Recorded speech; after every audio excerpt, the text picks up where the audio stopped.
존경하는 국민 여러분, 해외 동포 여러분, 김진표 의장님과 선배 동료 의원 여러분, 국무총리님과 국무위원 여러분, 더불어민주당 대표 이재명입니다. 지구 반대편의 우크라이나와 러시아 간 전쟁은 우리 삶에까지 심각한 영향을 미쳤습니다. 미중 갈등이 격화되고 글로벌 공급망 재편이 가속화되면서 지난 30년간 지속된 자유무역의 태평성대는 이제 막을 내렸습니다. 국익을 위한 무한 경쟁의 시대, 신보호주의 장벽은 가파르게 높아가고 있습니다.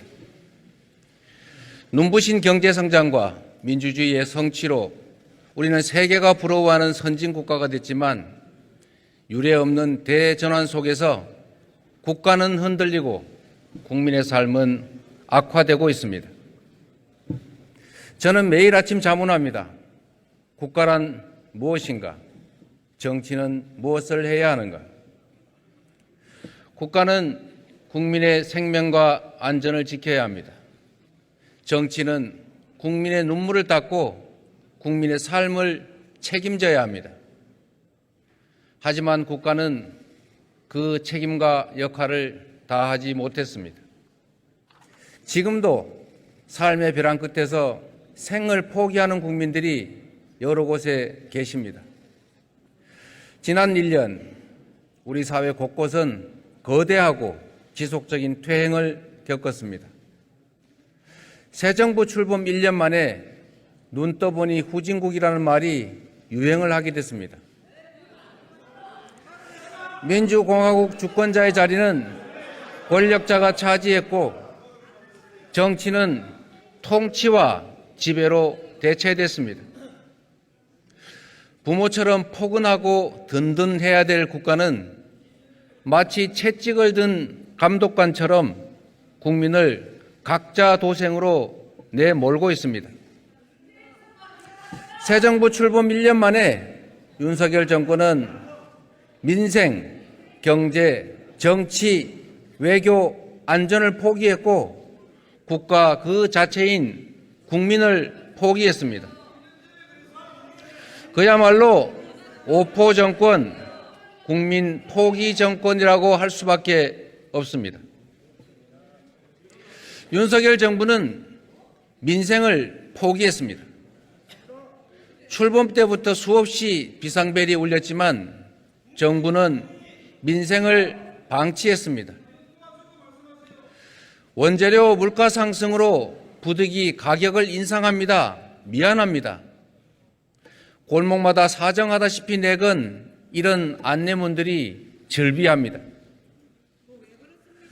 라면과 김밥 한 줄 먹으려면 10,000원이 넘는 현실.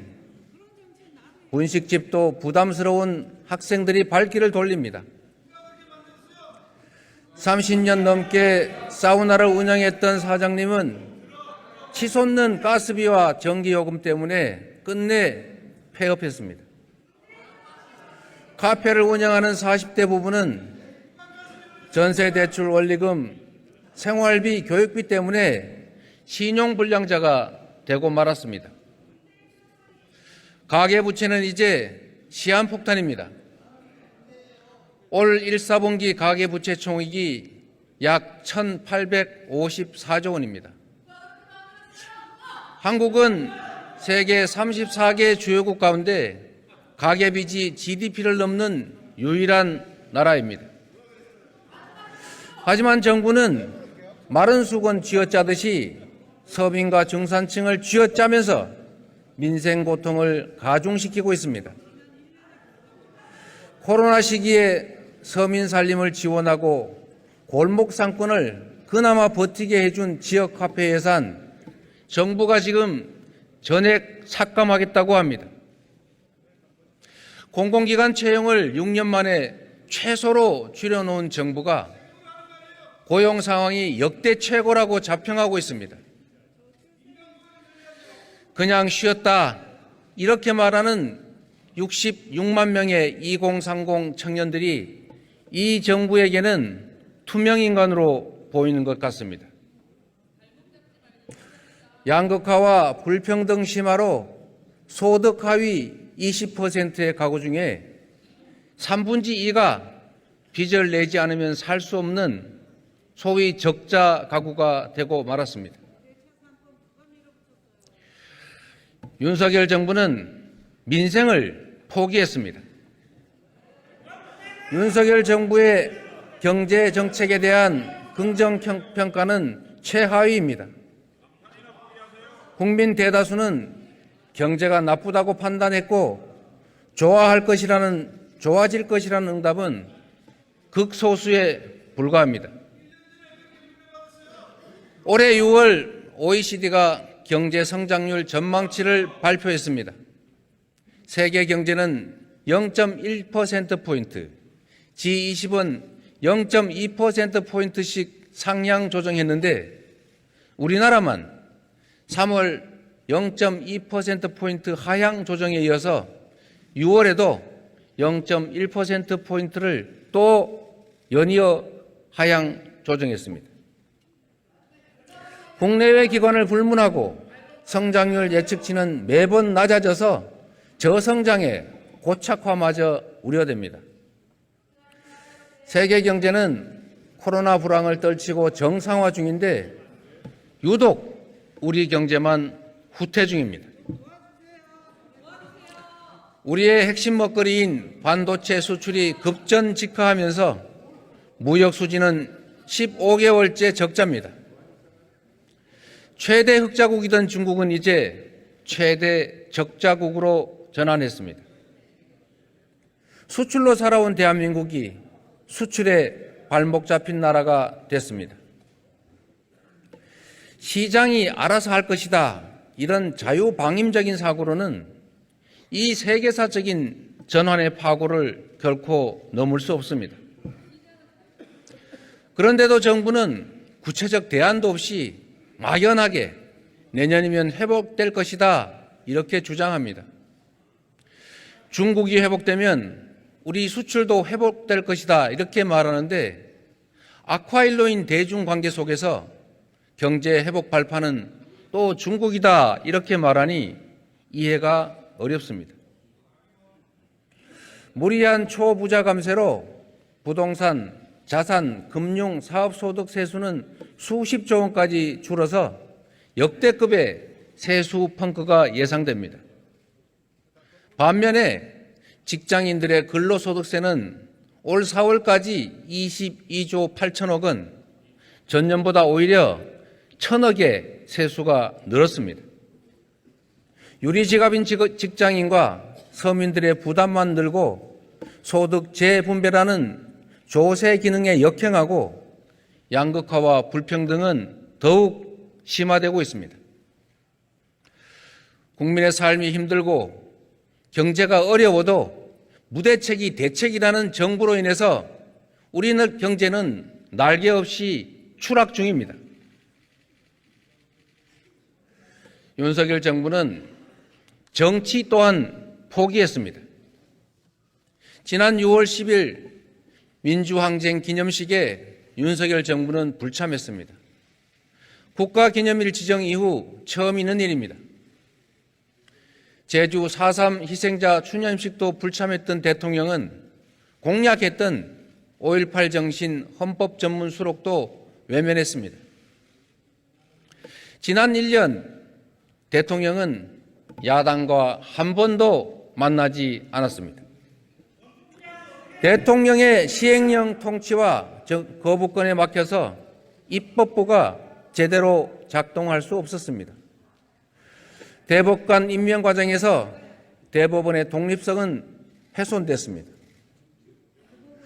대통령은 자유민주주의를 외치지만 이 땅의 자유와 민주주의는 질식의 위험에 빠졌습니다. 모든 동물은 평등하다. 그러나 어떤 동물은 더 평등하다. 조지 오웰의 소설 동물농장 속 풍자가 2023년 대한민국에서 현실이 되고 있습니다.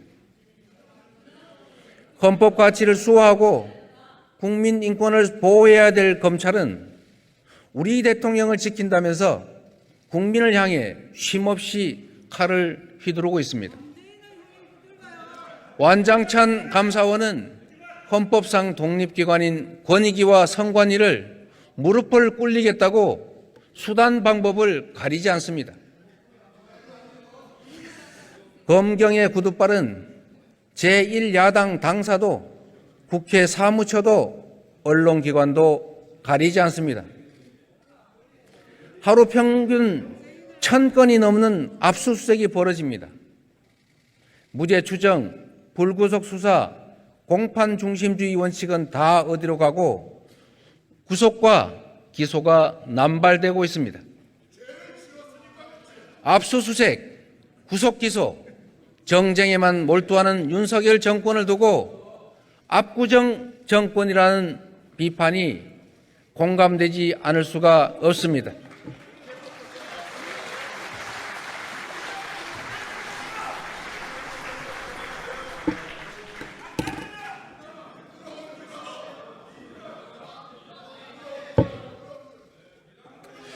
정부의 제1소명은 국민을 편안하게 하는 것인데 이 정권은 힘없는 국민들에게 매일같이 죄를 묻습니다. 오늘은 양회동 씨가 삶을 등진 지 49일째 되는 날입니다. 노동자의 권리를 위해서 싸워왔던 자신을 공갈 협박범으로 모는 정부를 용납할 수 없다면서 구속심사 직전에 자신의 생명을 던졌습니다. 하지만 정부 누구도 이 죽음에 대해서 반성하거나 책임지지 않습니다. 대통령이 말하는 우리 국민에는 정부와 생각이 다른 노조, 시민단체, 국민은 포함되지 않는 것 같습니다. 제4의 권력이라는 언론 상황도 결코 예외가 아닙니다. 감사원이 1년 내내 감사하고 망신을 준 것도 모자라서 임기 2달도 남지 않은 방송통신위원장을 굳이 해임했습니다. 그 자리에 MB 정권의 언론 탄압 선봉장이자 언론 장악 기술자를 앉히려고 합니다. 드라마 더 글로리에 버금가는 학폭 사건인데 이 정부의 인사검증 시스템에서는 문제가 되지 않는 것 같습니다. 윤석열 정권은 마치 오늘만 사는 것처럼 무소불위의 권력을 휘두르고 민주주의를 질식시키고 있습니다. 삼권 분립은 무너지고 입법, 사법, 행정 간의 견제와 균형은 이제 교과서에나 있는 얘기가 되고 말았습니다. 모든 국민은 자유롭다. 그러나 어떤 국민은 더 자유롭다. 이게 바로 오늘 대한민국의 정치 현실입니다.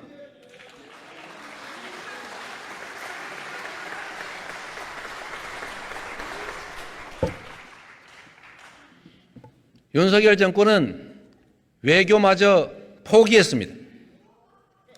나주 공립보통학교 6학년생 양금덕 소녀는 아무것도 모른 채 일제에 끌려갔습니다. 미쯔비시 중공업 나고야 항공기 제작소에서 매일 비행기 녹을 닦고 페인트 칠에 시달리다 결국 오른쪽 눈을 잃고 마침내 청각까지 잃었습니다. 후각을 잃었습니다. 해방된 지 이미 80년 세월이 지났지만 일본은 아직도 강제동원에 사과하지 않습니다. 오히려 강제동원 사실을 부인하고 있습니다. 그런데도 우리 정부는 제3자 변제를 내세워서 일본의 사과 기회마저 뺏어버렸습니다. 일방적 양보를 하면서 일본이 물잔의 나머지 반을 채울 것이라고 공언했지만 결과는 정반대였습니다. 일본의 잘못이 분명한 초계기 갈등마저 없던 일로 하면서 대체 우리는 무엇을 얻었습니까? 정부가 일방적 양보만을 담아서 내준 물컵을 이제 일본은 후쿠시마 오염수로 마저 채우려고 합니다.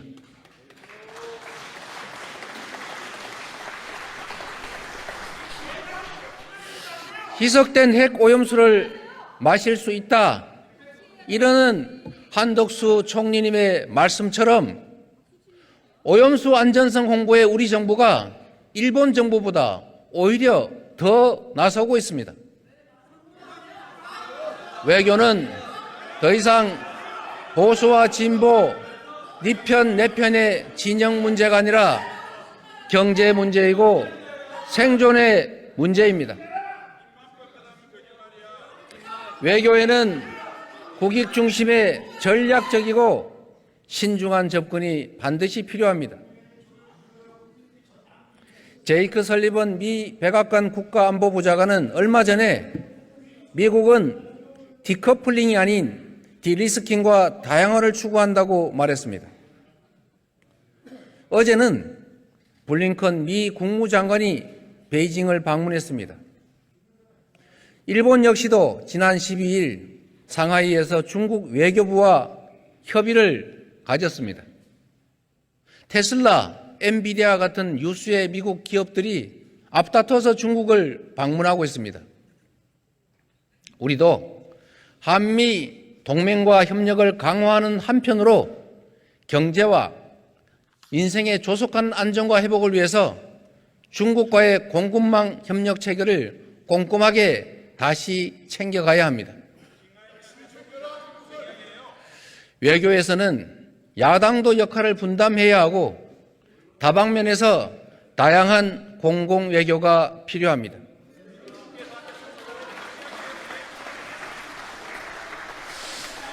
지난주에 민주당 민생경제위기대책위원회가 중국의 전국인민대표대회 외사위원회, 국제무역촉진회, 국무원 발전연구중심 등을 방문했습니다.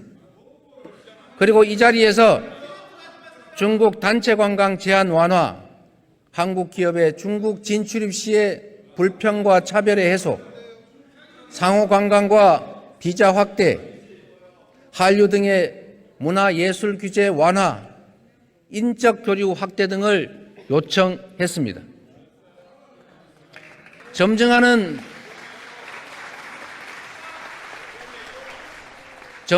북한 도발에 대비해서 한반도의 평화와 비핵화를 위한 중국의 역할도 중요합니다. 후쿠시마 오염수 방류 대응에도 함께 할 일이 많습니다. 글로벌 무한경쟁 시대의 외교는 국익을 최우선한 전환적인 자율외교로 전환해 가야 합니다. 실용과 실리의 관점에서 가치와 이익의 균형을 함께 추구해야 되지 않겠습니까?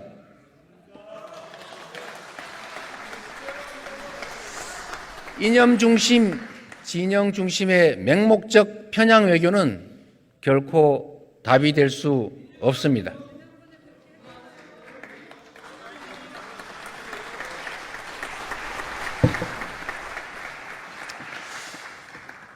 안타깝게도 윤석열 정부는 국민의 생명과 안전마저 포기했습니다.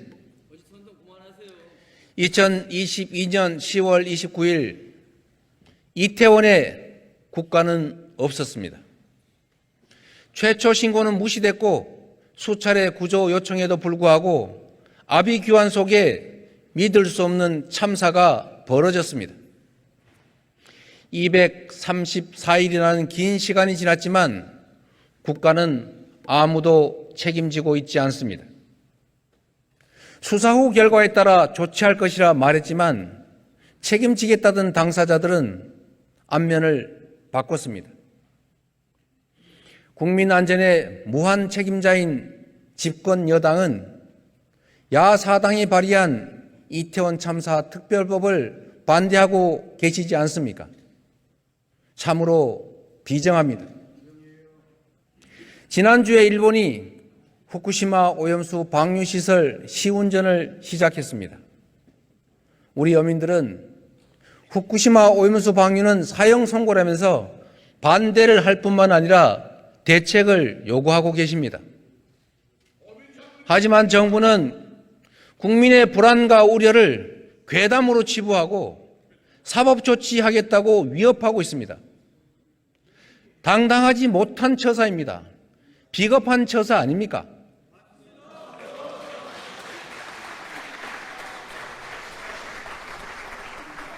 전문가들에 의하면 핵 오염수를 고체화한다는 등의 다른 선택지가 얼마든지 있는데도 일본 정부는 쉽고 비용이 적게 드는 방류를 굳이 고집하고 있습니다.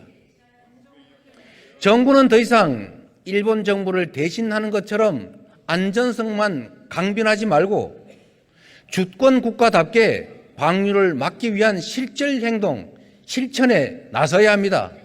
다른 피해국처럼 반대 의사를 명백하게 발표해야 합니다. 피해국들과 연대해서 국제해양재판소에 제소하고 방류금지 임시조치 요구해야 되지 않겠습니까?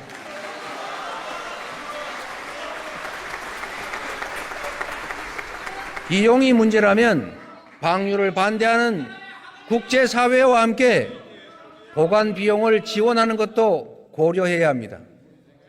말도 안 되는 얘기 같지만 방류를 허용할 경우에 생기는 대한민국의 피해보다는 오히려 그것이 더 적은 비용일 것이다. 천문학적 방류 피해를 피하는 현실적인 방안이 될 수도 있다는 생각입니다.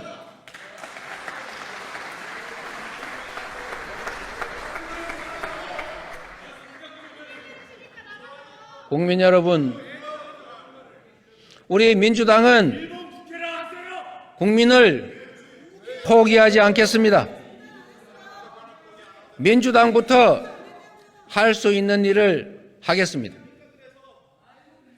첫 번째로 민생과 경제 회복을 위해서 35조 원 규모의 추경 편성을 추진하겠습니다.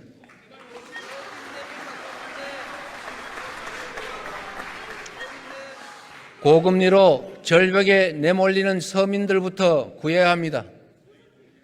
금융 취약계층에 대한 긴급 생계비 대출, 중소기업 자영업자에 대한 이자와 고정비 지원에 약 12조 원 정도가 필요하다고 판단합니다. 치솟는 물가와 에너지 요금 부담에서 서민들을 보호해야 합니다.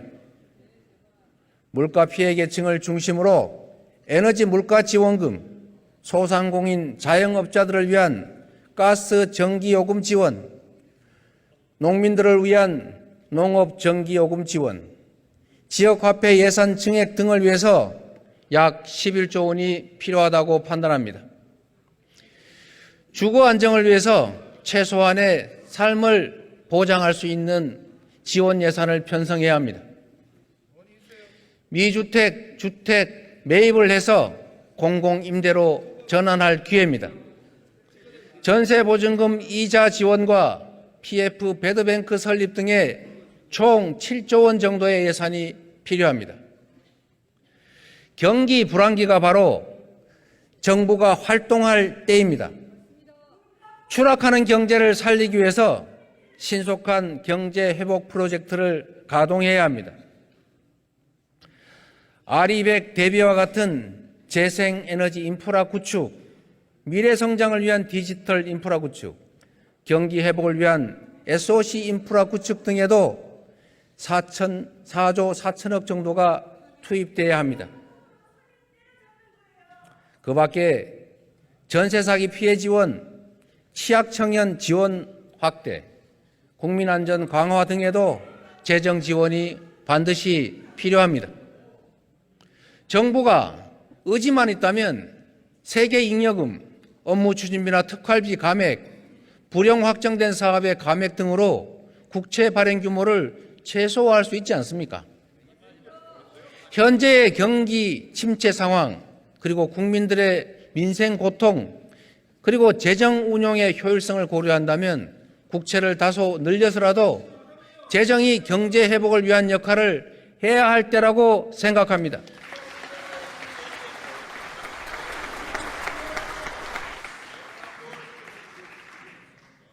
국민의힘 의원님 여러분, 비난만 하지 말고 제 말씀을 좀 들어보십시오. 21년 기준으로 우리나라 국가 부채 비율은 51%입니다. 선진국 평균으로 117.9%의 절반에도 미치지 않습니다. 미국 128.1%, 일본 262.5%, 안정적 경제를 자랑하는 독일도 70%에 달합니다. 국가가 져야 될 빚을 국민이 대신 지는 이 대한민국의 이상한 현실은 결코 정의롭지 않습니다, 여러분.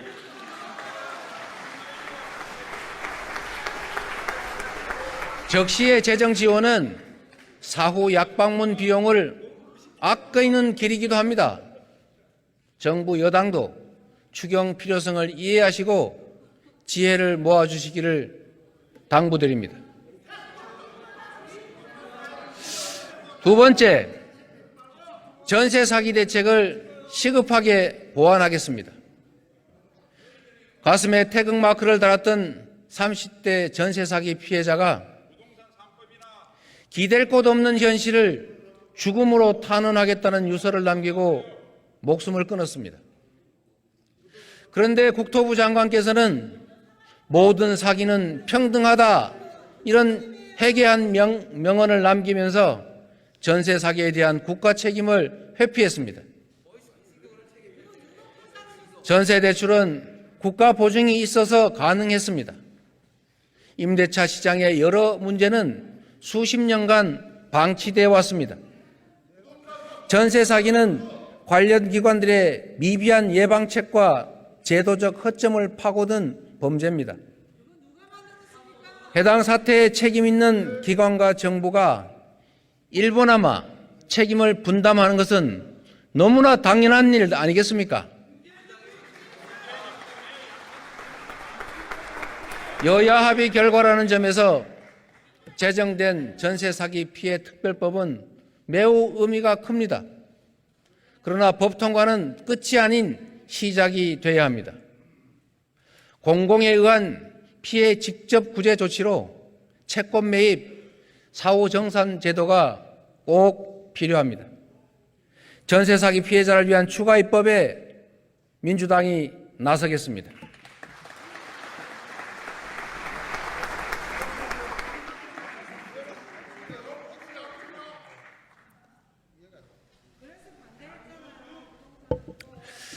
민주당은 미래를 준비하겠습니다.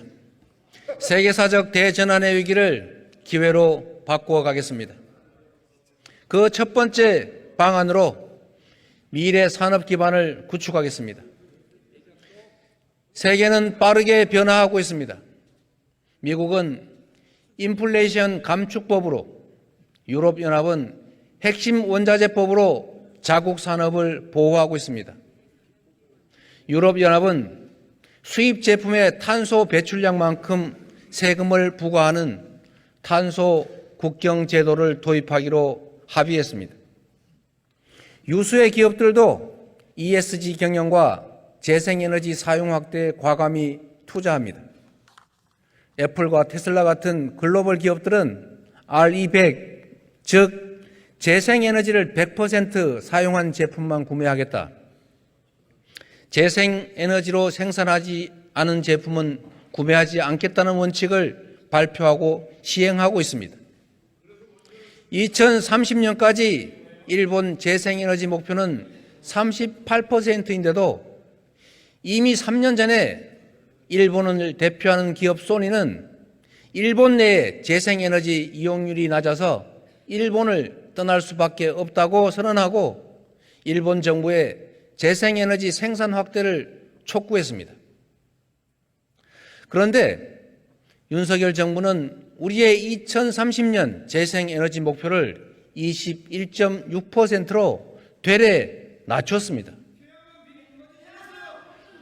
한국 기업들이 RE100에 참여하지 못할 경우에 2040년이면 자동차 15%, 반도체 30%, 디스플레이 40%처럼 핵심 산업들의 수출 감소가 예상되고 있습니다. 아리백은 완고하고 높은 무역 장벽이 될 수밖에 없습니다. 수출 기업들은 재생에너지가 부족한 한국을 버리고 재생에너지가 풍부하고 값이 싼 나라로 생산시설을 옮길 수밖에 없는 현실 아닙니까, 여러분? 조만간에 일자리와 국내 총생산 그리고 국내 경제에 치명상을 입게 될 것입니다. 다급하게 된 정부가 아마도 원전을 염두에 두고 탄소 프리 100%, 소위 말하는 CF100 표준화를 들고 나왔습니다. 그런데 기업들은 냉소적 반응을 보이고 있습니다. 우리가 열심히 CF100 추진한다 해서 그거를 국제사회가 받아들일 리가 있겠습니까?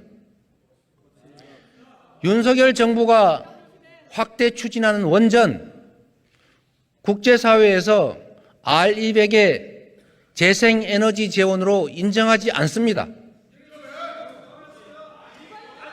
유럽연합도 그린 텍소노미에서 원전을 엄격하게 규제하고 나섰습니다.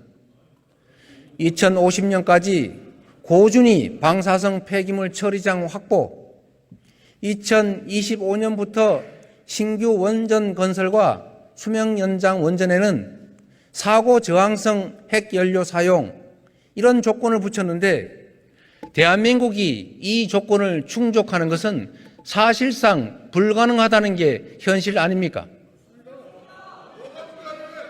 정부의 에너지 정책의 전면적 전환을 촉구합니다.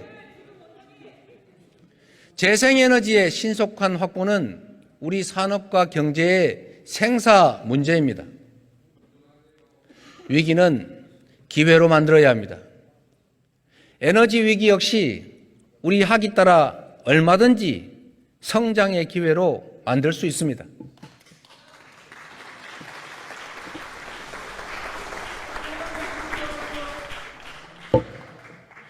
서남해안과 동해안을 중심으로 풍력, 태양광 등의 재생에너지 자원은 무궁무진합니다.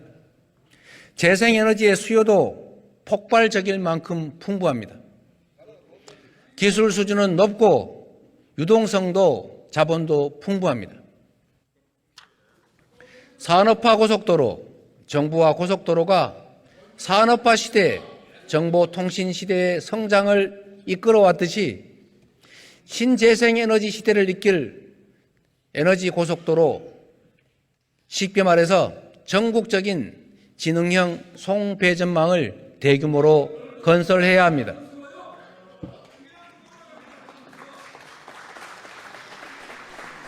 경기 불황기에 정부의 대대적인 인프라 투자, 이게 바로 일자리를 만들고 경기 침체를 막고 미래 경제와 성장의 기반을 구축하는 일석다조 효과를 낸다는 거 경제의 상식 아닙니까? 2030년 재생에너지 목표부터 글로벌 추세에 맞춰서 30% 이상으로 상향해야 우리 기업과 경제의 국제 경쟁력을 확보할 수 있습니다. 둘째로 벤처 스타트업 활성화에 총력을 다하겠습니다.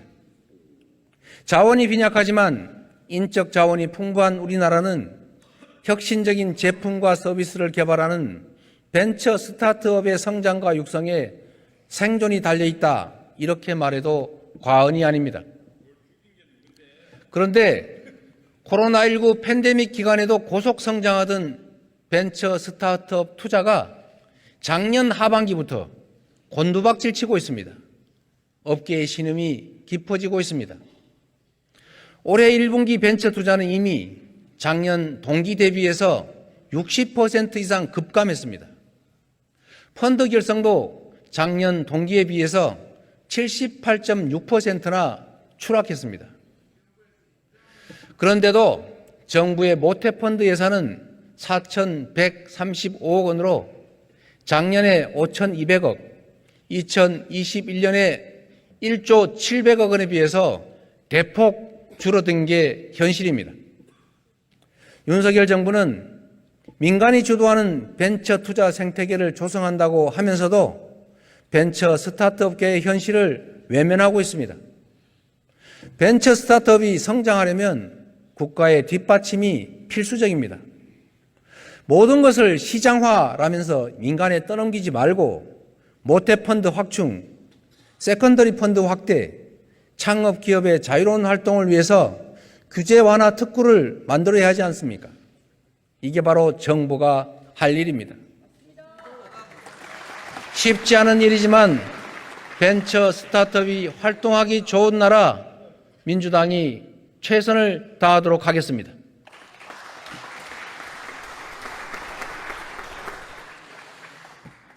세 번째로 노동시간 단축을 통해서 혁신 경제가 가능한 경제 토양을 만들어 가겠습니다. 윤석열 정부의 주 69시간 연장 시도는 소모적 논란만 일으켰습니다. 불평등이 심각하고 사회 안전망이 부족한 이런 상황에서는 혁신적 경제 활동이 결코 쉽지 않습니다.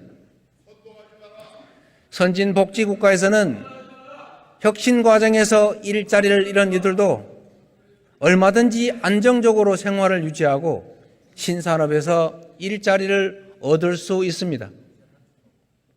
OECD 평균보다 연간 노동시간이 무려 300시간이 더 많은 우리 현실에서는 창조적 파괴가 불가능합니다. 이제 주 4.5일제 도입을 시작으로 주 4일제 사회로 점차 나아가야 합니다.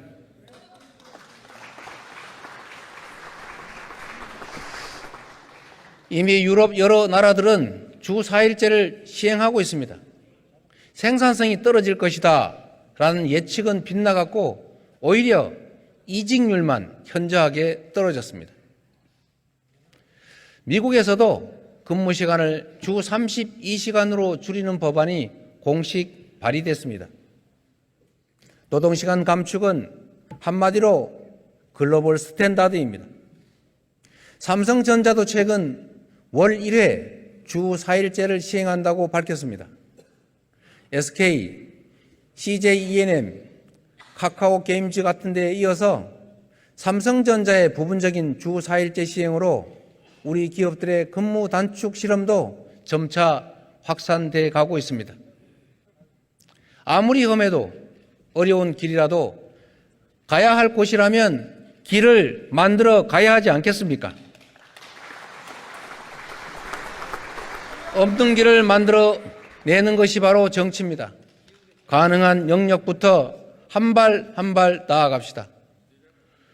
노동시간 단축으로 산업재해 같은 장시간 노동의 부작용을 줄이고 일과 삶이 조화되는 사회, 삶의 질과 효율성이 모두 높은 사회를 함께 만들어 갑시다.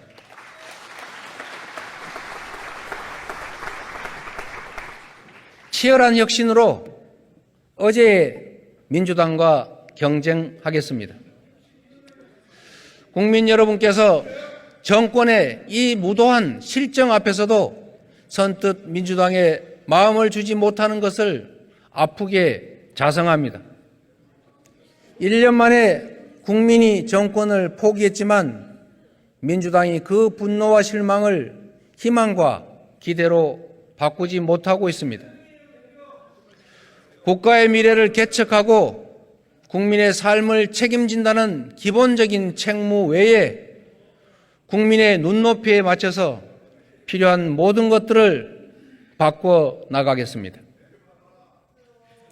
더 이상 윤석열 정권과 경쟁하지 않고 어제의 민주당과 경쟁하겠습니다.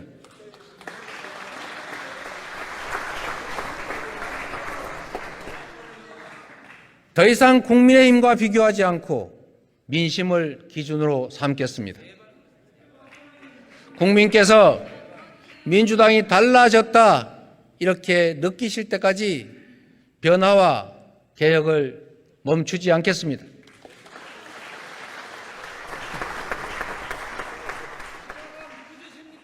억압적 통치는 순식간에 사회를 망가뜨립니다.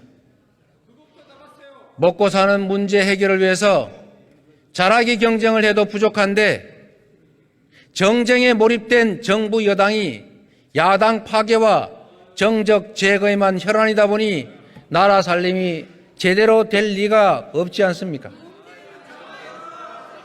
취임 1년이 넘도록 검경을 총동원해서 없는 죄를 만드느라 관련자들 회유 협박에 국가 역량을 소진하고 있습니다. 국민들께서 이미 간파하고 계십니다. 자신들의 무능과 비리는 숨기고 오직 상대에게만 사정 콸라를 휘두르면서 방탄 프레임에 가두는 것이 바로 집권 여당의 유일한 전략입니다. 저를 겨냥해서 300번도 넘게 압수수색을 해온 검찰이 성남시와 경기도의 전현직 공직자들을 투망식으로 전수조사하고 강도 높은 추가 압수수색을 계속하고 있습니다. 이재명을 다시 포트라인에 세우고 체포동의안으로 민주당의 갈등과 균열을 노리는 것인가 그렇게 생각합니다. 이제 그 빌미마저 주지 않겠습니다. 저를 향한 저들의 시도를 용인하지 않겠습니다. 저에 대한 정치 수사에 대해서 불체포 권리를 포기하겠습니다.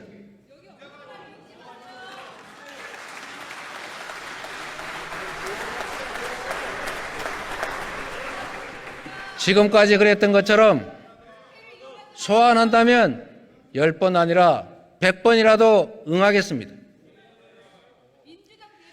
구속영장을 청구하면 제 발로 출석해서 영장 실질 심사 받고 검찰의 무도함을 밝히겠습니다.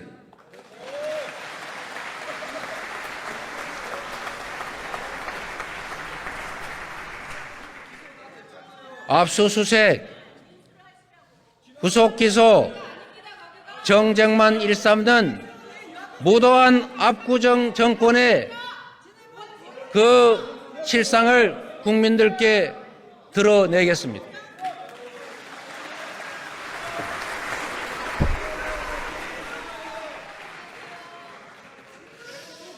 국민의 삶을 지키는 기본사회를 만들어 가겠습니다.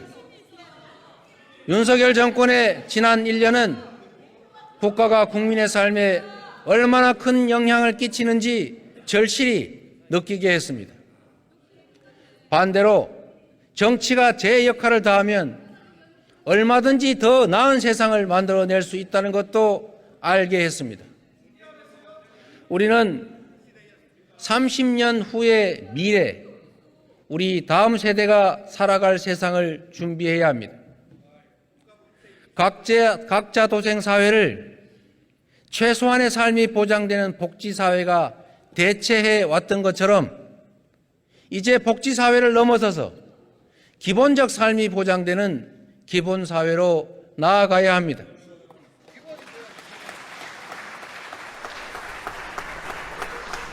원하는 모두가 일할 수 있고 노동소득만으로도 얼마든지 삶을 지속할 수 있다는 것은 이제 더 이상 진실이 아닙니다.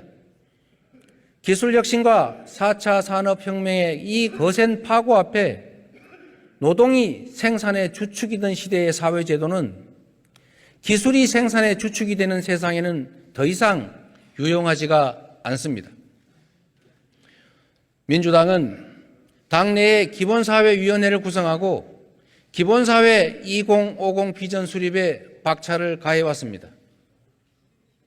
이미 시행되고 있는 아동수당처럼 부분적 단계적으로 기본소득을 시행하고 확대해 가면서 국민의 실질 소득을 늘리고 삶의 질을 개선해 나가야 합니다.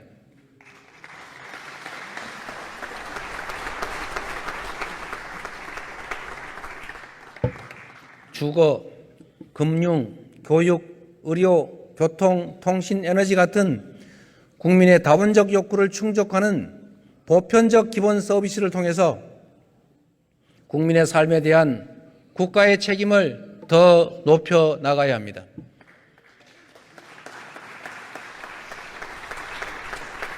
재생에너지 같은 미래경제 인프라 구축과 신산업의 육성으로 기본사회로 나아갈 경제적, 재정적 역량을 갖춰야 합니다. 국민을 포기한 윤석열 정권의 각자도생 정글사회를 넘어서서 안정되고 풍요롭고 희망 넘치는 세상을 만들어 나가겠습니다.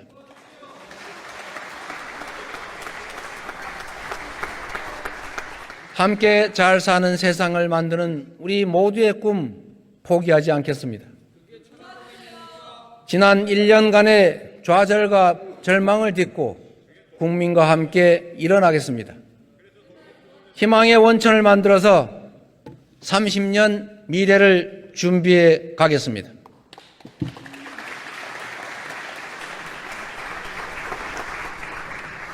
대통령께서 국가를 대표해 외교 순방길에 나서셨습니다.